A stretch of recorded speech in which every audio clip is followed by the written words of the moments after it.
tambula n'omulembe tokkiriza kubeera mu kifo kiwubaavu anti ng'ebisenge bikalu amakaago oba omulimu gujjookolera byebifo gy'olowooleza ebikuzimba. Teekamu ebifaananyi ebya Zion Arts ebiswiringa emmeeme ne mayindi yo mwattu olowooze bulungi. Olwo nno n'abakukyalidde banyumirwe olw'obulungi bw'ekifo. Weefunire art pieces okuva mu Zion Arts ez'enjawulo. Balina abstract art pieces, textured abstract art pieces, jeweled resin art pieces, 3D wall art pieces, balina n'ebyoleka obutonde, wall clock art pieces, n'ebirala bingi.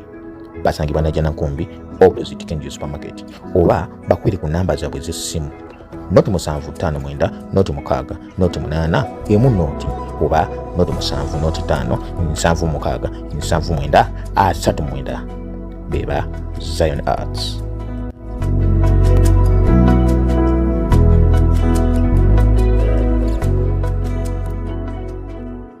Obulamu bunyuma, obulamu buwooma. Ekyo tekiriiko awakanya wabula obulamu bunyuma bulamu agugi mazima. Wuliriza nkuleetedde ekyokuddamu ku ndwadde ez'enjawulo ezituteganya mu bulamu gwe wamma ne tulema okweyagala. JS Medical Hubs bano bakugu mu kujjanjaba ebizimba mu lubuto, tujjanjaba hania n'abulira ddala otawanyizibwa ndwadde za lususu, ebimmonde ku matu, enkovu ezizimbye oba nsundo, byonna tubibuzaawo. Ate nno tetukoma okwo, era tujjanjaba ulcers, sukaali, pressure n'endwadde endala nnyingi. Abatawanyizibwa mu nsonga z'omukisenge nammwe tetubalekeredde. Tulina JS Body Cleanser nga bw'olinywa lino likamula obucaafu bwonna mu mubiri. Olwo JS Immune Booster ne lizimba obutafaali mu mubiri. Linyweko weetangira okulwalalwala. Ku JS Medical Hubs eddagala tukozesa lya butonde teririna bulabe yadde. Basebo ne bannyabo mbalamusizaako mu linnya lya Mukama waffe Yesu. Yenze Musawo John Sewanyana wano ku JS Medical Hubs. Njagala okujjukiza ekintu kimu nti obulamu buli mu ngalo zo. Byolya ku sowaani yo oba byonywa mu kikopo kyo bye bigenda okusalawo onaabeera mulamu oba onaabeera wandwadde. Tukuyita wano ku JS Medical Hubs tukujjanjaba endwadde. Jjukira nti ffe tujjanjaba ensibuko, tujjanjaba cause, tetujjanjaba symptoms. Tukuyita jangu ojjanjabwa endwadde yo wano ku JS Medical Hubs ojja kuwona mu linnya lya Yesu Kristo. Amina. Tusangibwa Nansana okumpi ne Nansana Business Center oba tufune ku simu zino wammanga noti 7 noti 6 367 362 oba noti 772 999 noti 29. JS Medical Hubs for health and skin solutions.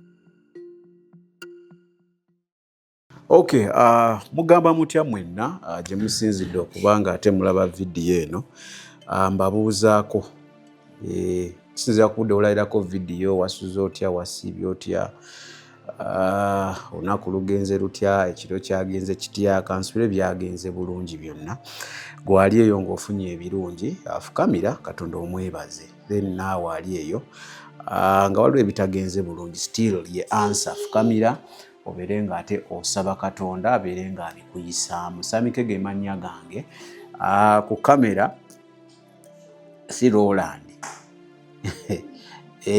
Roland akyalina ebimutawaanya naye ajja kubeera nga akomawo mpola mpola. Vidiyo eno munansonyiwa awe kibe ekifaananyi kivuddeyo bulungi. Amazima gali nti kiyinza okuba nga njagadde gikola nenjagala mbeeko byenjogera onaddako we shall do better.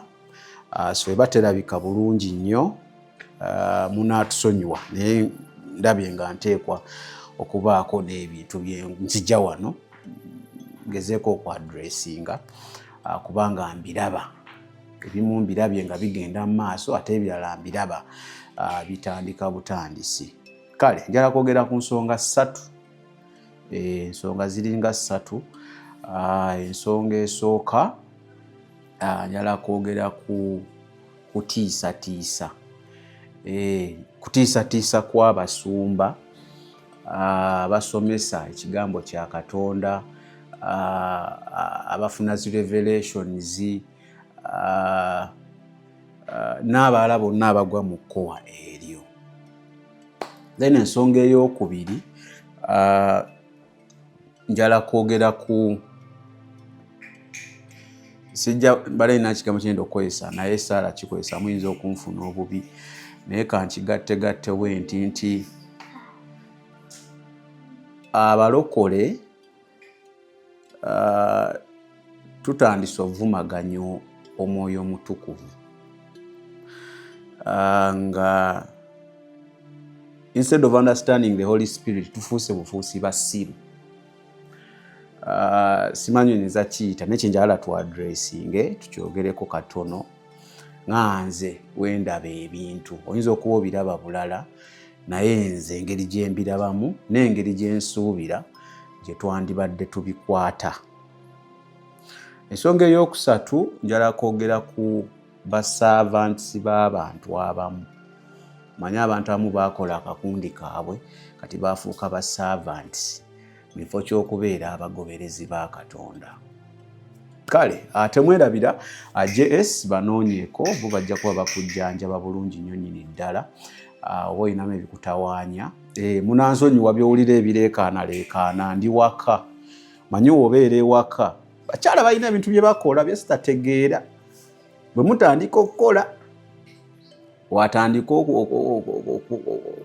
kino n'ayoza ebintu akola ekanya simanya mbu afumba simanyi kiri mu bakyala naye kale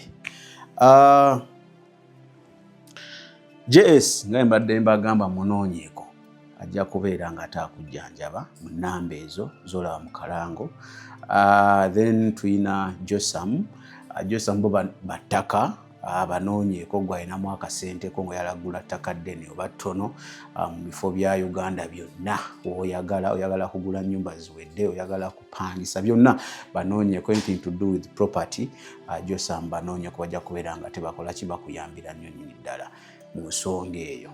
Then tuyina Yoshtek munoonyeeko ku bintu ebikwatagana ne computer, data, njala kukola website, njala kukola app, njala simanya computer yange yafudde ate tekyalaga, byonna okugikanika, screen tekyagira, byonna banoonyeeko bajja kuba bakuyamba ali ku Lwaga Road awo ogenda okuba ate ng'obasanga. Then tuyina Rolsa ye Roland ye mumumanyi muntu wa cake ayagala kubeera nga atakuyambako gwalina omukolo gonna golina asobola okukolera cake yonna eya design zonna okubeera nga ate omukolo go gunyuma bulungi nnyo nnyini ddala. Then Zion Arts waliwo bintu byakuteekateeka kifo ekyo kibe nga kirabika bulungi. Office yo balina zi art pieces ennungi, balina wall clocks oba oyagala wall clock bagikolerako bulungi. 3D art pieces zonna bazikolako ekifo kyo kiba nga tekirabika bulungi nnyo nnyini ddala. Art pieces za nature, texture, abstract, zonna banoonyeeko bajja kubeera nga tebakuyamba. Bali awo Namasuba opposite Kenjoy supermarket. Then Dena Events banoonyeeko olinayo emikolo, olinayo okwanjula, olinayo akasiki, simanya ate tukuza kino, gyonna emikolo of all sorts bajja bakubeererawo ku bbeeyi ey'okuteesa omukubirako noba nga ate muteesa akola ku byakutimba. Bino ebyokujja ku mikolo ate simanya omugole ayambadde bbulaaka ate baatimbisiza papo simanya ate ono ali mu red. Byonna ajja kubeera nga ate akuyambira nnyo nnyini ddala, ajja kuba akutereeza omukolo gwo gubeere nga ate gulabika bulungi nnyo nnyini ddala. Kale njala kutandika n'ekintu kye nayise okukangakanga. Muyinza oba temwantegedde kino ntwaliramu bonna bafuna ebirooto, Katonda baalabikira, Katonda bawa message, abasumba, baaposo, mwenna nga nange mwenna etwalidde oba ffenna abakola emirimu gino egy'obwakatonda. Nze nno ndowooza message zino tetuziwadde bulungi. Njala muntegeere bulungi temutandika nti ate sami biki. Message zino tetuziwadde bulungi. Waliwo enjiri egenda mu maaso oba kyazzebuzi nti enjiri ababuulira enjiri balowooza enjiri y'okukangakanga yegenda okukyusa abantu. Eyo enjiri ey'okukangakanga nsuubira okunnyonnyola abantu ensonga ne bagitegeera kyekisinga. Ndabyeko batono abakikola tulina ebintu bibiri tujajinga nnyo ate tukangakanga. Kati omuntu atannayingira eno gye tuli waabeera eno n'agamba eyo sijja kusobolayo. Tujjukire nti w'ozaala omwana togenda tandikirawo muwa bikaluba, tagenda kutandikirawo kulya.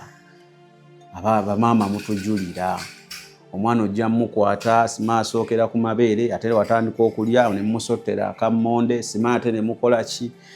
Ne bano abatannaba kujja eno gye tuli mu bulokole tuba tulina bakola tutyo.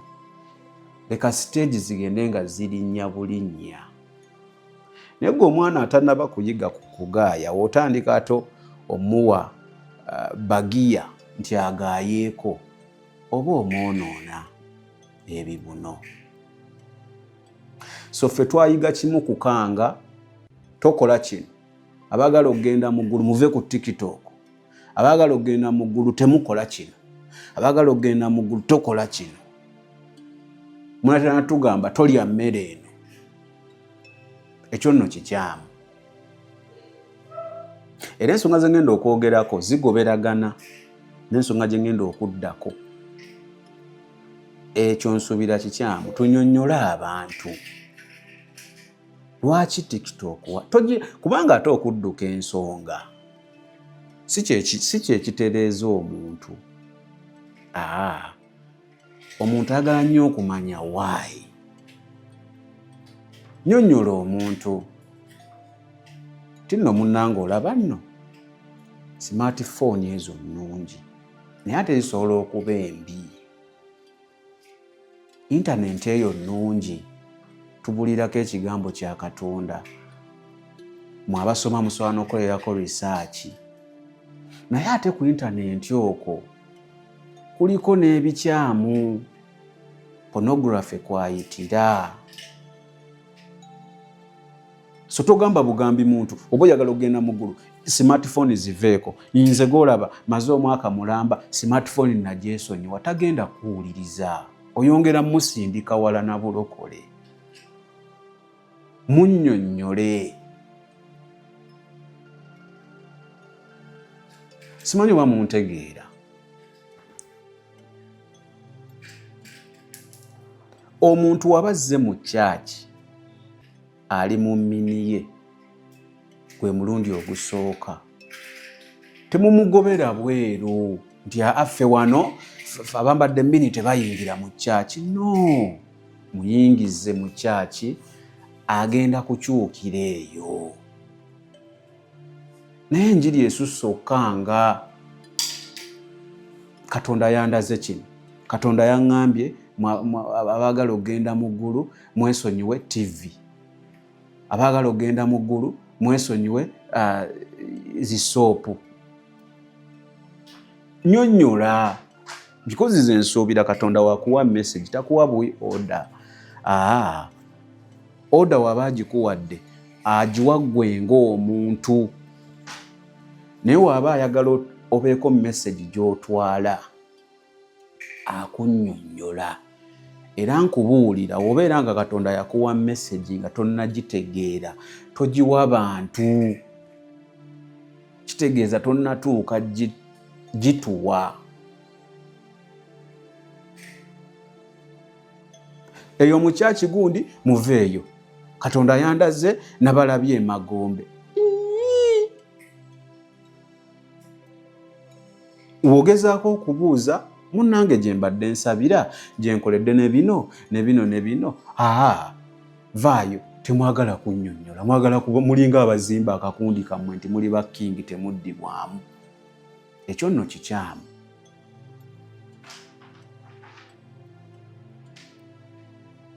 Ekyo kikyamu. So tunnyonnyola abantu tuleme bakanga bukanzi. Abalokole oyagala ogenda mu ggulu lekerawo kwambala fitting.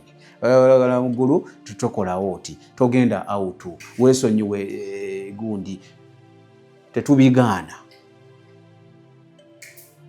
Naye nange Sami senga saabitegeera nembitegeera ebintu ebimu sandi bivuddeko ng'oli yajja buzina ngamba kino kiveeko. Tunnyonnyole, tuyige okunnyonnyola. Because w'otannyonnyola muntu oba omuteekamu buteesi fiya, era ekintu ekyo ky'omugambye wakivaako, wabanga teyategeera lwaki yakivaako agenda kukiddako. Simanyi oba ntegeerekeka, nkyali ku nsonga y'okkangakanga. Tukomye okkangakanga, tunnyonnyole. Nina abantu balinga babiri, nze nno bendowooza nga nze Sami ku channel eno batera okubaako abannyonnyola ensonga. I think Juliana omukyala oyo agezeeko annyonnyola, era ne mu vidiyo ye yasembye ndooza yannyonnyodde n'agamba nti tayagala nnyo kuwa njiri ejajinga muntu. Neffe tulina n'abantu abakuga oyo ke yakoze ekyo, oyo agenda mu Geyeena. Agenda mu Geyeena ngaani? Gwe yakola eggulu. Juliana kyo yabagambye nti omuntu waba tannaba kufa tomuteekako full stop. Tomuteekako full stop. Nitulina abajajinga. Nze Sami mundaba, nze ku bantu abamu natuuka dda mu Geyeena naggwawo dda. Ku bantu abamu banteekako dda full stop. Oyo agenda mu Geyeena, oyo byakola. Naye si be bantonda. Ate n'ebyo bye banvunaana tebamanyi nti enkya nsobola okukyusa kubanga sinnateekebwako full stop. Omuntu ateekeddwako full stop y'omuntu afudde. Kitegeeza takyalinayo mukisa gwonna gwenenya. Nze nyina mikwano gyange gye ntambula nagyo. Olumu gye tubeeramu ne munyumya. N'omubuuza naye Buladi lwaki tolokoka? Naggala ebintu byammwe byansobera, ebintu byammwe byakukangakanga. Ekizibu ki? Imwe Katonda be yeesigisa message mugiwadde bubi. Your packaging is bad.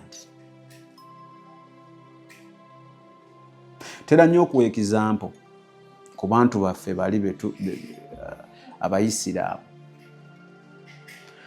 Abayisiraamu bafunayo omuntu avudde mu ddiini emu n'agenda mu ddiini yaabwe. Oyinza okulowooza oba ki? Bamwaniriza, bamugulidde amakanzu, bamuguwadde biki, bamuwadde ebirabo, bamukoze ki? Lwaki babikola? To make this person feel at home. Nti eno Jose ye watuufu. Naye ffe abalokole olaba anywa omwenge n'oga tonsemberera omugobye. Omuwala oyo ajja kuwona abaana bange tolaba engeri gy'ayambala, ayambala empale. Mwerabidde nti mu Bayibuli gwe tugamba mutusinza yalekawo sheep endiga 99 n'agenda n'anoonya eri emu eyali evudde ku 99 zineebuze. So I think tutereezeemu awo bannaaye, tutereereze ddala. Because yenjiri ejjudde ate munnange surprisingly enjiri bwezito ze zisinga ottambula. Nabadde mu ggulu Katonda yandaze ekifo weekiti mu Kampala bakola kino. Era oba omanyi wali ogenzeeyo goli mu Geyeena. Bagundi kamwewadde obuyinza bungi. Ate omuntu ate mwayiga kimu. Omuntu kasita akubuuza nga ayagala okumanya abatalina ansa beekwasa kimu Mwoyo Mutukuvu.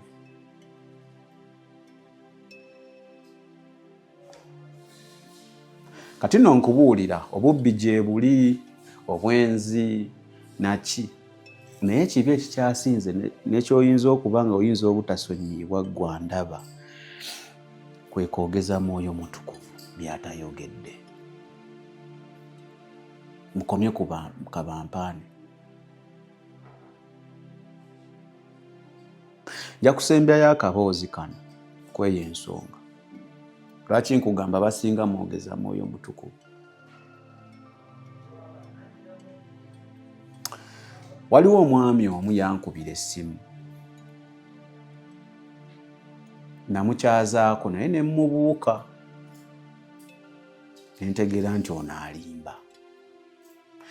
Nangamba Sami, twali tumaze ebbanga nti tetwogera, nangamba Sami nakomyewo nva mu kkomera. Ate kiki ekyakusibya? Tanti kakati Mukama yampa message ne njogerako ku musajja wa Katonda omu simanya ali awo ku bbiri ne bansiba. Naye ndi mugumu lwansonga nze nakola message ya Katonda nenjiwa abantu. Kyali kitya? Ate omusajja yampita naŋŋamba ayagala chachi yange ebeere anda obuweereza bwe, oba si kyo bansibe. Sami kye nagaana. Nganze sisobola kuva ku Katonda kye yaŋŋamba. Kakati mbadde nsaba Sami ngeri gye nva mu kkomera ti Katonda yandaze ebintu ebirala bingi. Yalanzikomyewo ku channel mbeeko bye njogera. Kwakati ate n'ekkomera ndibaddemu mbategeeze. Ne ŋŋamba Roland, kwasaganya omwami ono ayagala kino na kino na kino.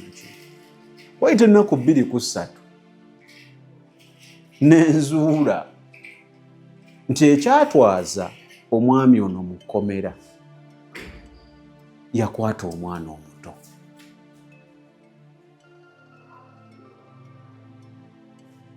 Yakwata omwana omuto ne bamutwala paka mu kkomera.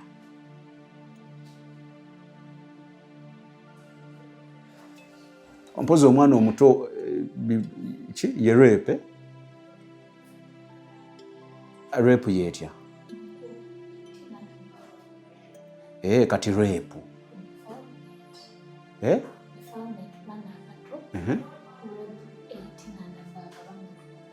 Aba muntu mukulu. Kati simanyi naye yakwata omwana ali myaka 10 naawo. Eba ekyali defilement. Okay. Nga kyekyamutwaza muki? Mu kkomera. Kyokka ate n'enzuula nti abamu ku baali baagala ofutyanka omusango baleme mutwala yali mulokole ali bweru eyo. Nga yayagala ataasasule babikkirire bwe banaatwala omuntu ono obuweereza bujja kuyiika. Kyokka naye agamba mulokole. So tulekeraawo okwogeza Mwoyo Mutukuvu, tulekeraawo okukangakanga. Yesu teyakangako ku muntu yenna bwe yali wano ku nsi. N'abaamukolanga obubi teyabajaajinganga. Ne tulina bukatonda obutono obumeruse ku intaneti kuno. Banange mukanga abatannaba kujja ate olaba n'abalimu olwedde mubakanga ne beetamwa. Olubyogerako oyo Sami Muyayi tolaba agaviiri. Nze nonseka lwa nsonga nkyaziza abantu bangi.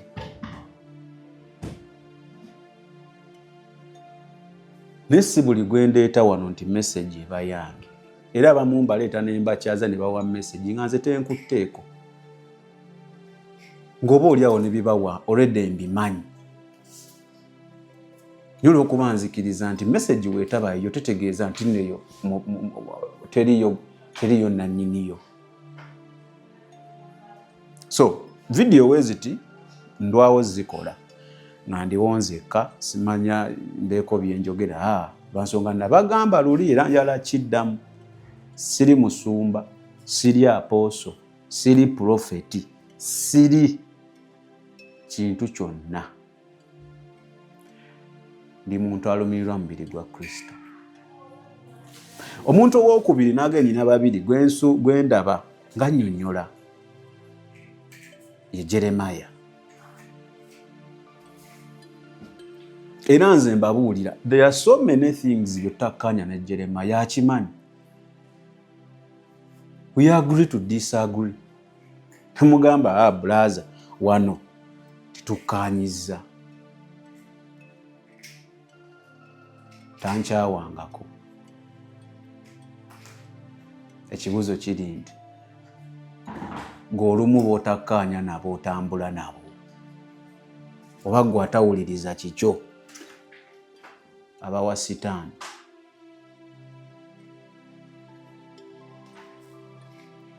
Weefumiitirize. Abalokole ffe abakyasinza obusosoze tulina obusosoze bw'otamanyi, ate njagala mukkirize kubanza abagamba ng'oyinza obutanzikirizaamu ng'ondaba naye ndi omu ku mmwe abalokole. So nze bwe mbagamba nti tulina obusosoze, omulokole talya na mwenzi, omulokole talya nanywedde mwenge, omulokole tanywa simanya ayambadde bubi. Era bwe bakusanga ng'otuddeko nabaawo bagamba kaakati mugenda kukyusa ani? Kubanga olwedde abali mu kyaki muno balina the step gye baateekinga bakkiriza. Kati ndi kubali abali ebweru bye twagala osika tubaleete mu kyaki. So abe bawa message mwe balina omukisa nga mwe mulaba Katonda abalaga ebigenda obaawo, gwe musumba, gwe aposo, gwe profeti, gwe balaga ebigenda okubaawo na biki. Message zino muziwe nga we zirina okuweebwa. Munnyonnyole abantu, temukanga bukanzi bantu. Manya abagenda ogenda mu comments mulina ebirowoozo bingi era muyinza n'okugamba byenjogerako sibitegera, naye nze mbagamba kyendaba. Bwe tunula ku mukutu, genda ku YouTube channel ez'enjawulo, genda yonna gye zitambulira ku TikTok. Tekyali message ya bulamu nti munnange nno kyuka gende mugula. Waliyo message zikanga. Katonda yandaze ono muyaaye, Katonda yandaze ono mubbi, Katonda yandaze ono akola ne sitaani, ono yatudde ne sitaani. Ze ziriyo. Tubuulira ddi ekigambo kya Katonda nti munnaye tukyusa abantu. Lw'okyusizzaamu ku njiri ate ye abeera mu ssente. Banange mugire muti, banange musige, banange mukole muti. I think eyo ngitaanyizza bulungi ensonga. Tulekerawo okukanga abantu. Juliano yabala message nungi netakanga. Nti ne woba tomwagala ojja muwuliriza otegeere. Jeremiah kyekyo. Of course nammwe mulinayo abantu bammwe abalala, nze njogera ku bendabyeko bembaddeko nabo akabanga.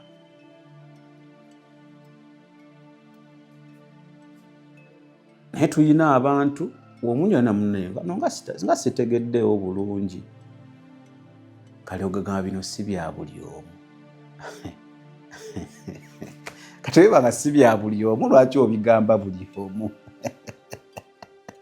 Ng'oyagala okumanya ebiriko, tambula n'abaliko. Enzige ebuuka na nzige. Olaba n'abazungu baakiraba nti birds of the same feather. Kati nno nkuleetedde banywanyi bo mu nsonga zonna ezikwata ne tekinologiya. Yoshtech Services. Bw'ova ku bano ogenda kuwanga tto. Yoshtech Services be baliko. Oyagala kukuzimbira website oba application. Olina ekyakubulako mu system ya kompyuta yo. Bano babinoonya ne babikomyawo. Oba kyewandiise data recovery. Tebakoma okwo. Yoshtech Services era bakuyamba okulaba ng'olina obukuumi ku bibanja bye ebya internet. intaneti. Kiyite Cyber Security Services era nga bakanika ne computers. Bano nakugambye bannakinku mu technology era nawe ayagala okwebuuza ku kintu kyonna ekikwatagana ne teknologiya tukwaniriza. Oyagala cloud services, network services oba software development, naawe beekwate. Basangibwa Rubaga Road opposite Barbados Hotel okuliraana Trinity Christian Church. Bakubireko ku noti 7 noti 5 519 715 oba noti 787 996 667.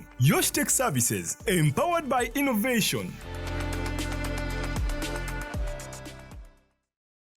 I think ensonga njimaze kansubire mu ntegedde bulungi bwe mulina okuntegeera.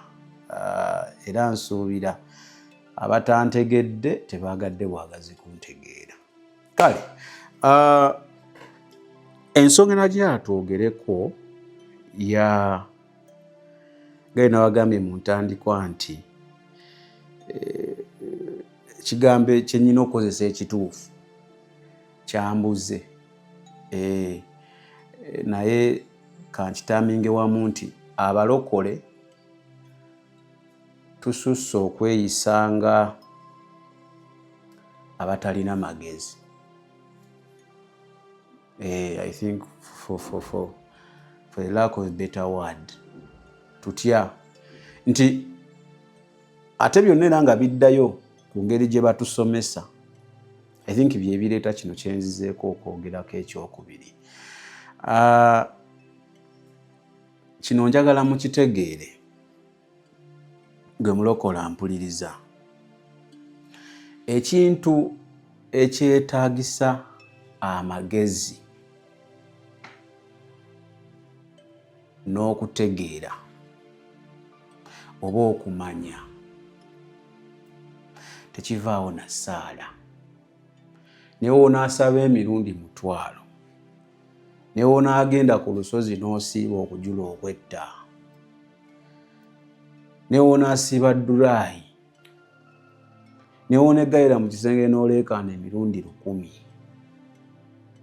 newonaasaba tekigenda kuvaawo. Omanyi tuli mu mbeera nga abalokole balowooza amagezi Katonda gano ge yatuwa. Kuba nzikiriza Katonda yatuwa amagezi gano ge tukozesa ku nsi. Kati abalokola balowooza nti gano amagezi Katonda ge yatuwa ag'okukozesa ku nsi, ag'okulowooza, ag'okutegeera, tegalina makulu. Ekintu ekikyamu. Tewali Katonda kye yatuwa nga tekirina makulu. Amagezi yagakuwa ogakozese gakuyambe okubeera mu eno ensi bulungi.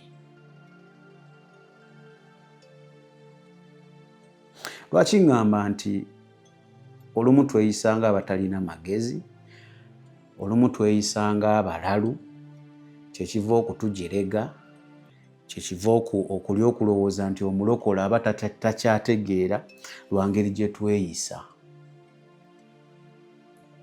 Osanga oli ayagala mulimu, anoonya mulimu, naye nga tatwalangako application wantu naawa.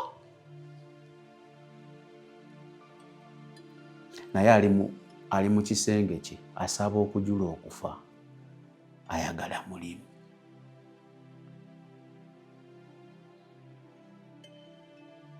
N'osanga oli mulokole ayagala bufumbo, omusange yanyumya annange yala kufumbirwa, naye asiiba mu kyaki wadde n'akazigo takeesiiga. Musumbo manyi kyamugamba? Mwannyinaze ogira osaba Mukama owuwa amuleeta, agenda muleeta wa? Bannaye tulekerawo olumu okwesiriwaza. N'osanga oli nti asaba Katonda bugagga, naye talina wadde akalimu n'akamu k'akola. Obugagga bugenda va mu ggulu bugwe wansi.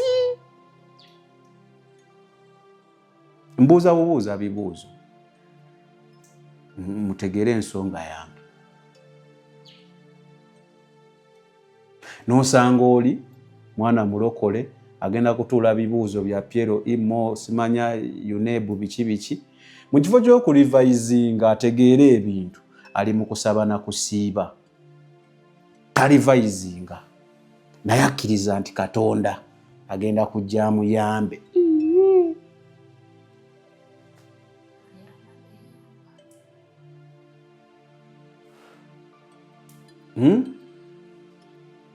Oba muntegeera sigamba nti Katonda takola omanyi mwangu w'okubisala munkwate bulungi naye nze ngamba tukomye ebintu by'obusirusiru mu luzungu bakiyita batya kye stupidity tukomye okubeera olumu stupid.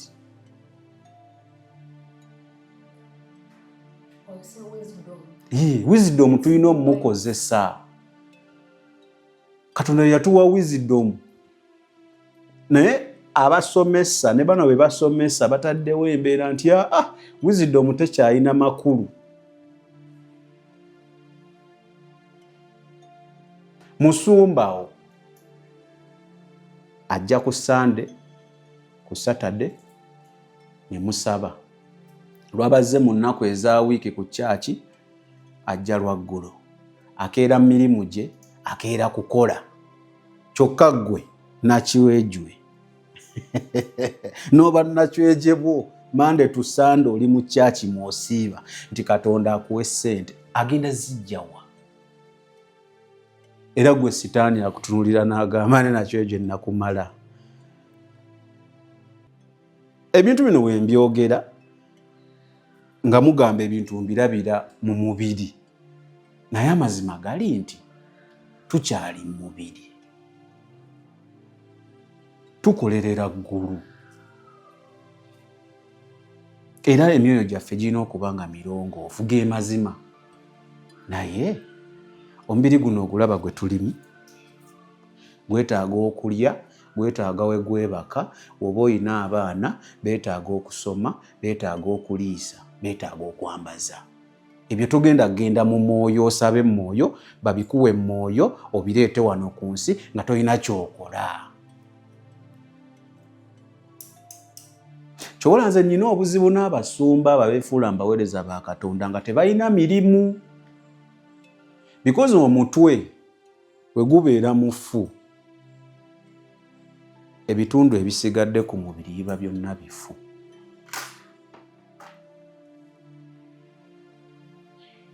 Okitegedde n'osanga musumba gamba Katonda yaŋŋaana okukola naye ate mu inbox asiiba akuliko olina weesatu ogimpe abaana tebalina kyakulya.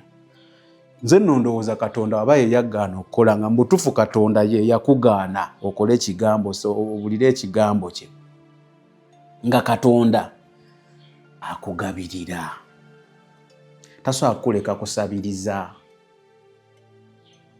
Kati okujjako nga mutugamba Katonda gwe mugamba si ye ffe gwe tumanyi si ye yabagamba. Tulekerawo obugwagwa, tulekerawo okweyisa ng'abasiru abalokole, tulekerawo okwesiriwaza. Keera ku makya genda ofukamira saba Katonda genda okole. Katonda omukisa ajja gukuweera eyo.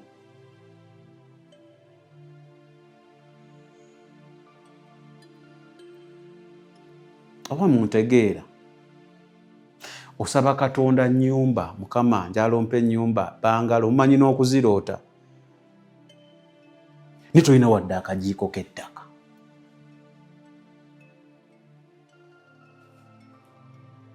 Tolina na source of income yonna. Oli ku kimu God will provide. How? Katonda waba atuwa emikisa ayisa mu bikolwa bya bakwano baffe na mikono gyaffe gino. Tisamika enkedde ku makya sirina mulimu nsabye Katonda ku makya nga Katonda nfuluma naye nsaba gye ŋŋenda nkulembera leka buli kye nkola kiveemu omukisa. Wenfuluma ennyumba gye ŋŋenzeeyo gye nsangira omuntu yenna Aŋŋamba nnyinawo wano akalimu naye tulina abalokole tebaagala kukola naye baagala amasappe.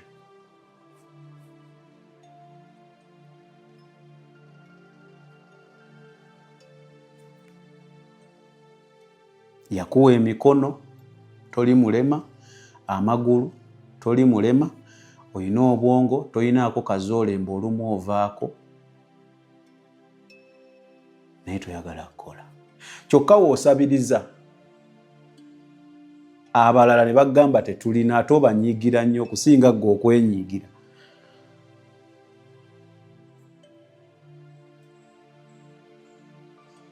Tulekerawo okweyisa ng'abasiru. Ayagala obugagga zuukuka ogenda okole osabe Katonda akuweereyo omukisa. Ayagala abalwadde ate kituuka ku balwadde ne kisukka ddaaki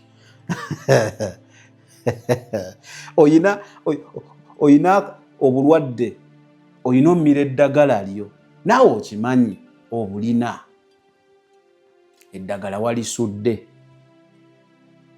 Katonda ajja kumponya. Tetuganye okukkiriza kubaawo naye Naalongo ogenda kufiira bwereere aye tujja kuziika.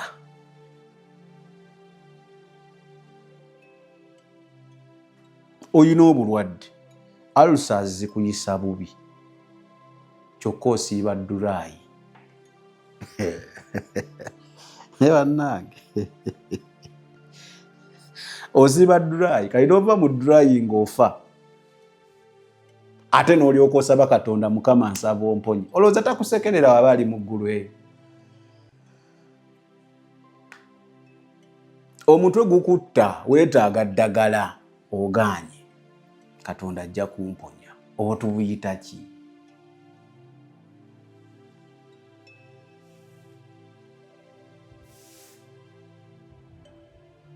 Katonda awonya naddala awonya ebirwadde ebiremye. Ekigambo ebiremye okimanyi ekyo nga n'abasawo balemeddwa. Awonya buli kimu n'ebiremye.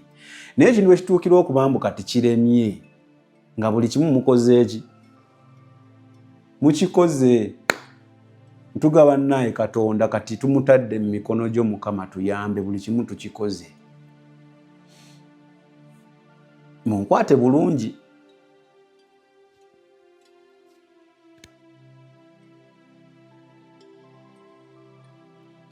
Oli muvubuka oli eyo onoonya mukyala waakuwasa oli mu kyaki tonaaba toyoza tosenya toyina budde obeera mu kusaba na kusiiba. Mwana waani agenda okwegomba?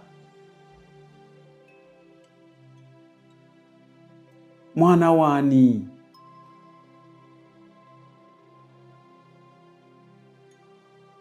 Aye tuyiramu ebintu mu kyaki ebyajjamu simanyi ebirowoozo ebyajja mu kyaki nti omuvubuka eyeefaako ayambala obulungi nga yeefaako buli kimu oyo aba wa sitaani. Twatuuka tutya wano? Omuvubuka eyeefaako abeera atukula ayambala bulungi oyo mwamutaami nga aba yeefaako oyo ali mu mubiri alowoozereza mu bya mu mubiri. Naye ate omukyala gw'onoonya togenda muwasiza mwoyo.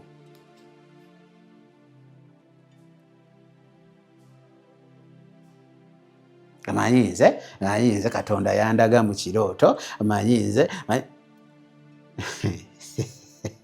kale simanyi baba ntegedde njala ensonga eyo givaako nyinza okunyiirizaayo abantu. Naye kyengezaako okugamba leka tuleme kweyisa ng'abatumbaavu ng'abatategeera. Because mwe abakola ebintu bino mutulabisa ng'abatategeera. Naliko ku kyaki emu gye mmanyi ng'abaana oli alina ekiwundu kinene kimutta bakisusumbudde ebyabasawo babiggyeko byonna bali mu kwata nfuufu bayiwa ku kiwundu mu kiwone. Era akkiriza.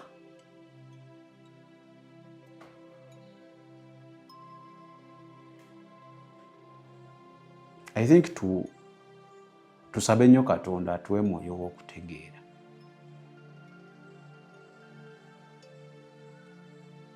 Tusabe nnyo.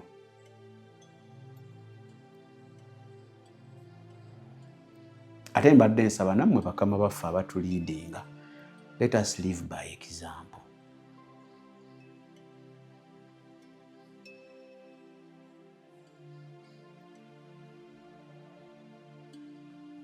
Tiwali kikubeezaawo n'abavubuka olw'okuba basiba mu kyaki yo n'okuba nnyo engalo. Abaana buli we mbeetaaga babeerawo. Olw'okuba bakubira eŋŋoma, ennanga, jaazi n'ebigoma biki ebyo. Naye nga tusobola bagamba nti bannaye mugende munoonye ku mirimu mukole. Oli mu boonoona.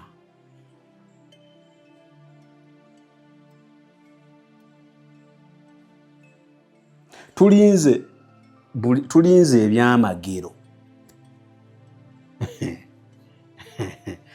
Tuyina abantu nga ye alowooza wagenda okwebaka yasabye nnyo lunaku lumu lugenda kukeera ng'ali mu Amerika.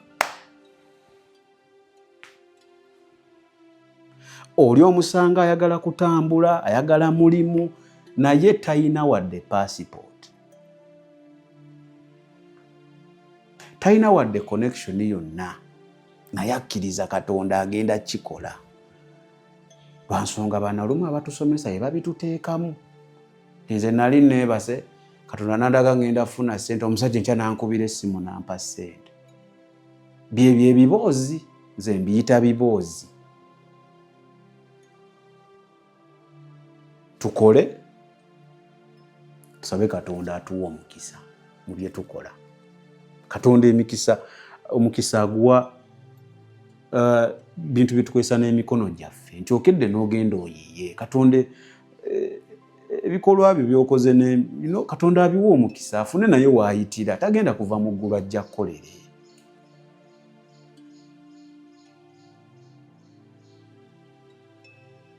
Nti nze Katonda yaŋŋaana okukola.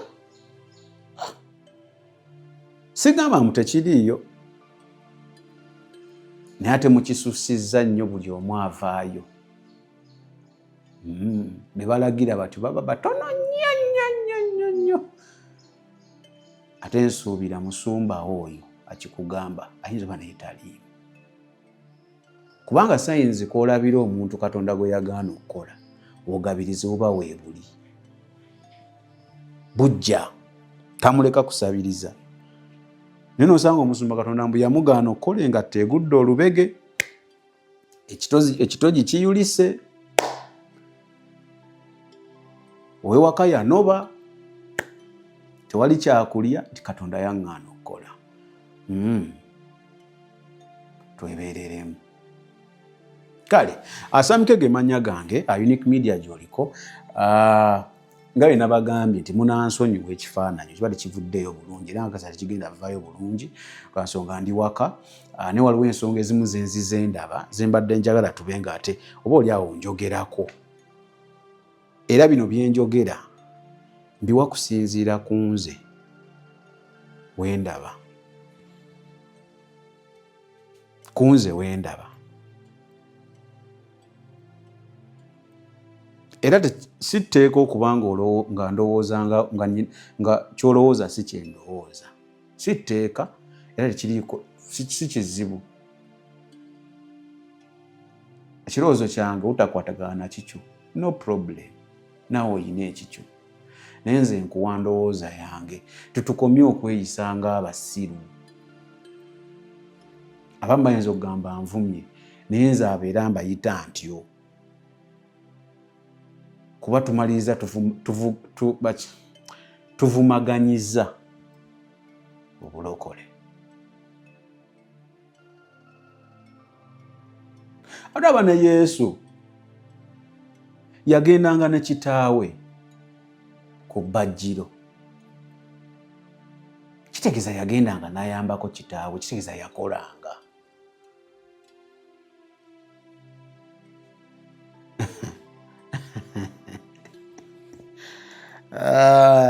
naye. So I think tutereeze ebintu ebimu tebyetaaga nnyo olina kusaba mwoyo w'amagezi n'aba nga akuyamba. Tumirako mwenna gye mutulabira yonna gye musinziira tubasaamu ekitiibwa. Naddala ggwe abeera ku YouTube okwo ng'oliridde kigenda ku Unique Media. Nkussaamu nnyo ekitiibwa era ne ogamba tojjanga okwo. Mwenna ababaako bye mukuba ne mukuba essimu ne mutuwa amagezi ne mutuwabula here and there, tubasaamu ekitiibwa era tubeebaza nnyo. Then na buli omu ate naddala abo abayimirira naffe nakuyagala Sami Data wuuyo, Sami Transport wuuyo, then bano abalanga naffe mwenna tubeebaza, tubasaamu ekitiibwa, mwebale nnyo, mwebalire ddala. Kale akati ensonga gye ngenda okusembyayo basically ngenda kuwa I'm just giving my message, ate nayo nsaba muntegeere bulungi. Amazima gali nti nze saggulawo Unique Media ne ttiimu yange kukola ntalo. Ate era saagigulawo kunjagala nnyo. Ekyanziguzawo Unique Media nga byonna bagamba olaba video zange initially byali birala. Naye namaliriza Katonda ndrivinze paka wano. Ebintu byenkola sibikola kusanyusa muntu yenna oba kunyiiza muntu yenna, nedda. Ebimu mbikola kuba mmanyi nti byebiba ebituufu. Lwaki njogerawo entyo? Waliwo video gye nasemba okukola ne Mukulu Sam. Mukulu Sam mwenna mwalaba engeri gye kyajjamu okukubira omuntu omu essimu amwatuze.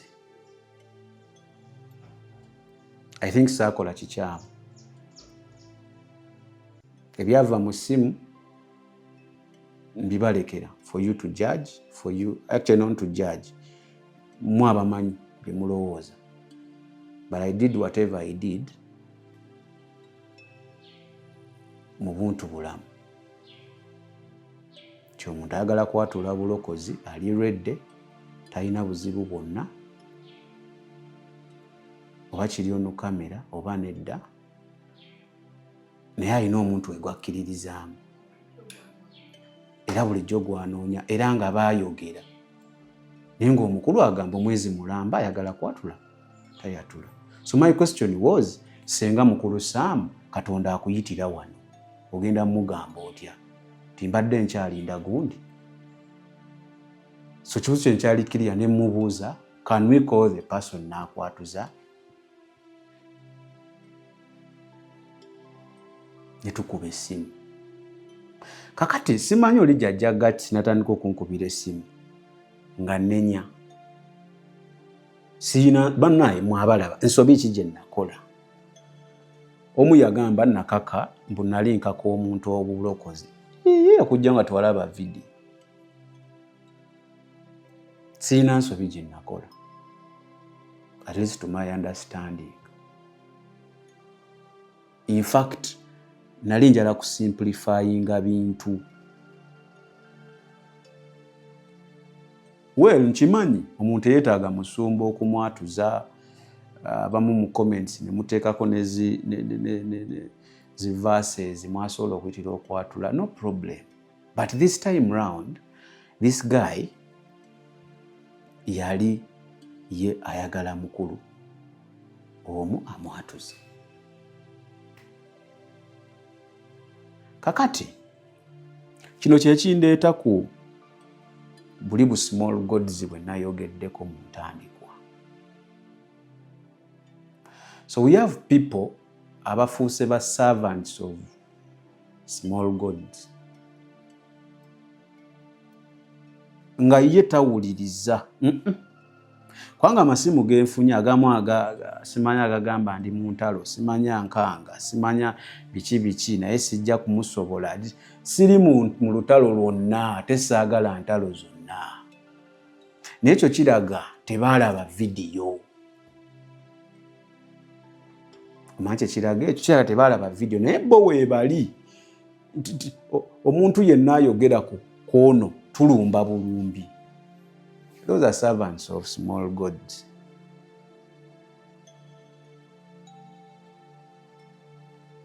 Nze nno ndowooza tulina kuyimirira ku kituufu, oba kiro oba misana.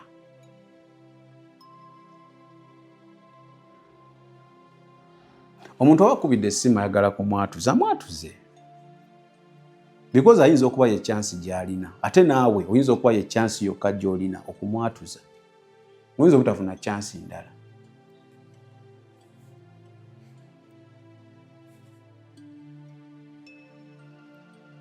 Because wasobola recordinga message ey'okwatula n'ogiteekayo.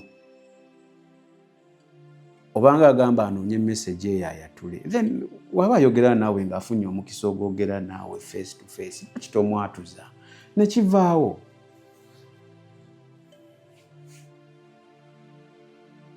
And mu inbox zange nyinamu abantu bangi era aboogera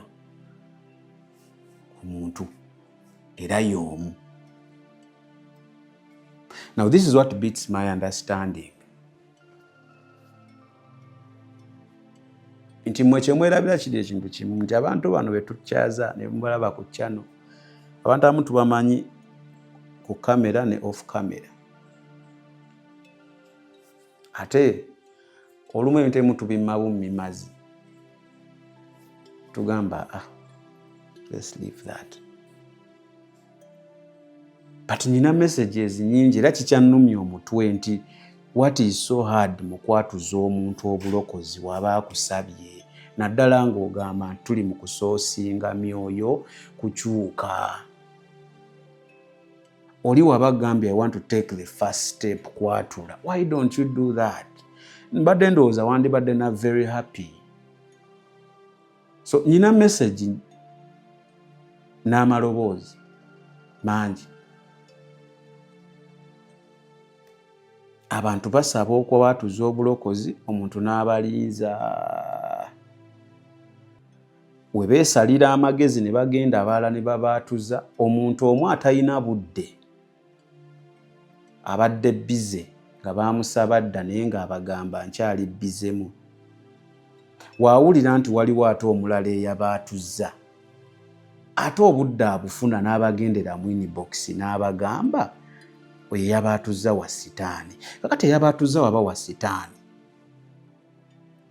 Olowooza we guba musango ani gwe bagenda okugusalira. Kubanga abantu bano baasooka eri ggwe atali wa sitaani obaatuze n'otabaatuza. Naye ate amaanyi ogafunye nnyo ne time n'obudde okulikodinga zi audio ogambe abaatudde nti nno oyo abaatuzza wa sitaani mumwegendereze. Kati ne tulinda ekirala nti woba ozudde nti abaatuzza wa sitaani era byabaatuzza bikyamu. Mbadde ngamba wandibagambidde ngaawo nti kati katuddemu twatule kale ebituufu. Oyo yabaatuzza bya sitaani endagaano ze bayingizaamu bya sitaani. Wandibadde ogambira awo nti katuddemu twatule ebituufu.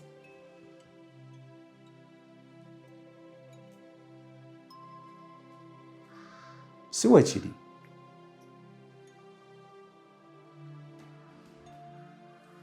Naye ate era still omala obbagamba oyo wa sitaani tobaatuza era obalekaawo. Kakati tubuuza mu bwongo gwe ki ky'oba oyagala. Saagala nnyo okuyingira mu bintu nze ebintu ebimu I don't want. Lwansonga nze nazaalibwa ndi happy. So saagala nnyo kuyingirira bintu bye naddala nga sibitegeera nnyo. Ngenda okuvaayo okwogera ku kintu nga nkitegeera nnyo nnyo nnyo. Kyolaba message yange buli kaseera mba mmaliriza mbagamba leka tukole ekintu kyekimu munzikiza ne mu kitangaala. Gwe tosobola kumala budde bwonna ng'oli mu inbox z'abantu kifo ky'obbagamba ekigambo kya Katonda ate oli mu bagamba ani mutuufu n'atali mutuufu. Gwe bagamba ekigambo kya Katonda ekituufu.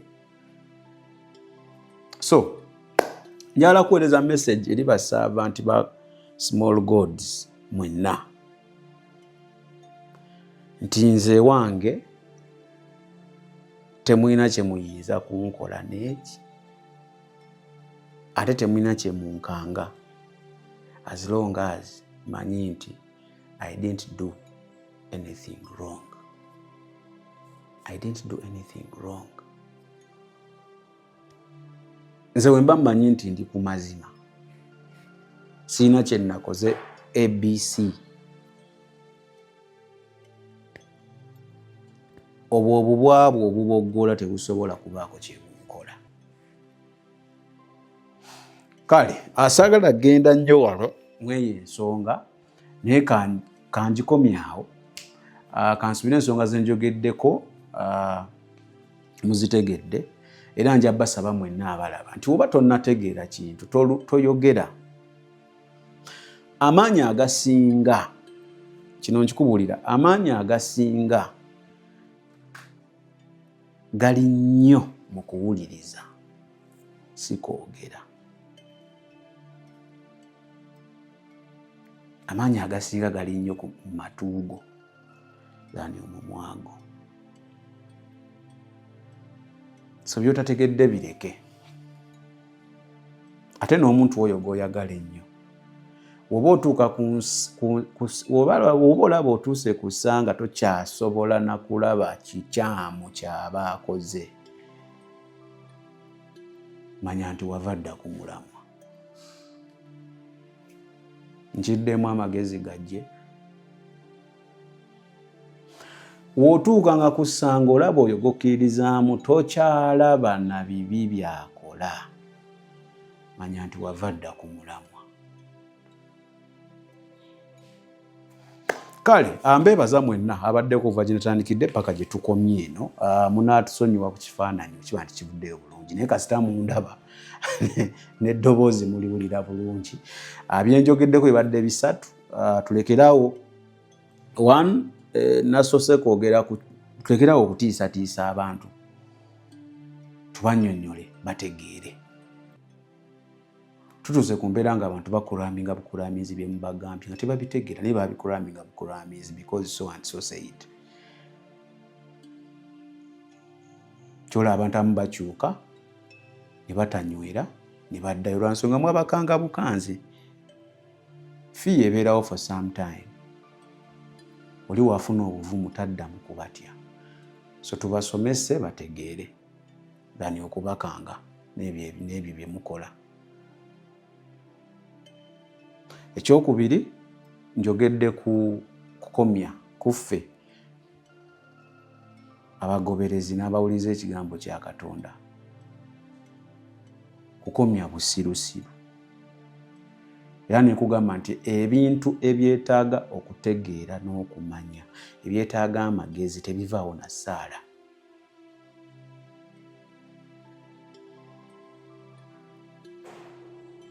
Wabula bivaawo ng'ogasse bibiri ebikolwa n'essaala.